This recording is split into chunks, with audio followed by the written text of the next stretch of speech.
My name is Suzanne Soy. I am a Tezos developer. I have been working for Tezos for 3 years now, and I'm here at the WeAreDevs conference to make a presentation on how to write a small smart contract.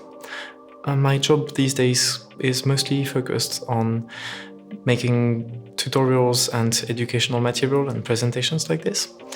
I started, however, at Nomadic Labs as a person who was working on the security aspects, mostly the developer toolchain, finding where an attacker could inject faults and bugs in the development process, like a plugin in your IDE or something like this that was rogue. I then moved on to LIGO, which is a company which is developing the LIGO programming language, and worked on the type system aspect a fair bit, and now I'm still at LIGO, writing small smart contracts and educational material, as I said. I chose to work on Tezos because it has a few features which make it very interesting in the long term compared to other blockchains. Other blockchains do have these features, but Tezos has a nice combination of those. One of them is the fact that it is proof of stake and not proof of work. Proof of work is, well, not very great from an environmental perspective, and that was something that was worrying me, so I was happy to work on a platform which was offering an alternative, more ecologically viable. Another important aspect is the fact that it has a built-in consensus-driven protocol upgrade, which may sound a bit scary when you say it like this. Basically, what most blockchains do when there is an upgrade needed to the protocol, for example, because a bug was discovered, or just to enhance the features available, or enhance the smart contract language, all this sort of stuff, is that they do a hard fork. So they just say, on the 15th of June, everybody will switch their versions to this new executable, be ready, and we will trigger the switch remotely. This is a bit of a social experiment every time, because you end up having people who have to guess which is the version that is actually going to be used. Usually it's the one promoted by the developers, but there have been instances where the developers were pushing for one thing and the rest of the users of the blockchain were not really agreeing with that.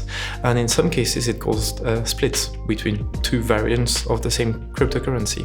In Tezos, we have a mechanism which allows the community to vote on which version they want for after the next upgrade, which can include the old version, no upgrade, but sometimes also we've been having two proposals and the fine people of Tezos picked one version or the other one by voting, and the process is automatic and you are sure that you end up with the one that the majority has voted for, instead of it being a hidden sort of communications-based kind of guesswork of which version should I be running on that date.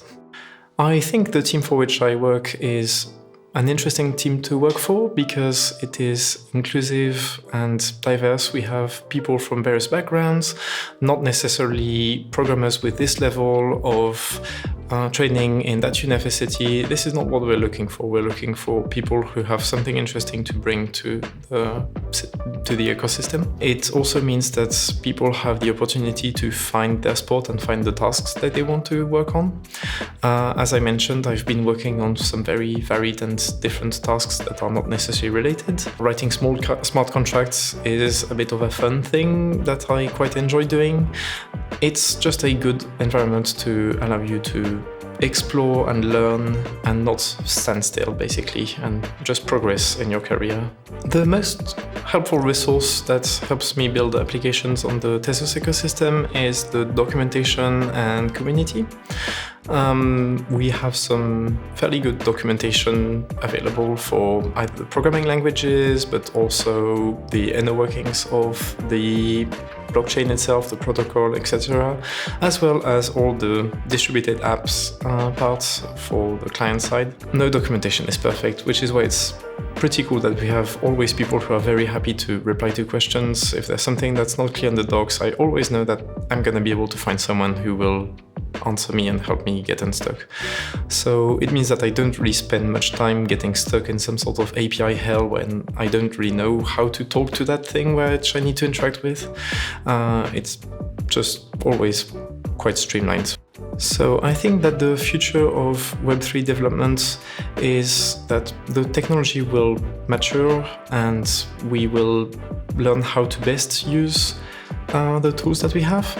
One important thing is that I think it will allow us to build more distributed applications which do not require the presence of a permanent server and are served, for example, over IPFS using the blockchain for the small few parts that cannot be done on the client side.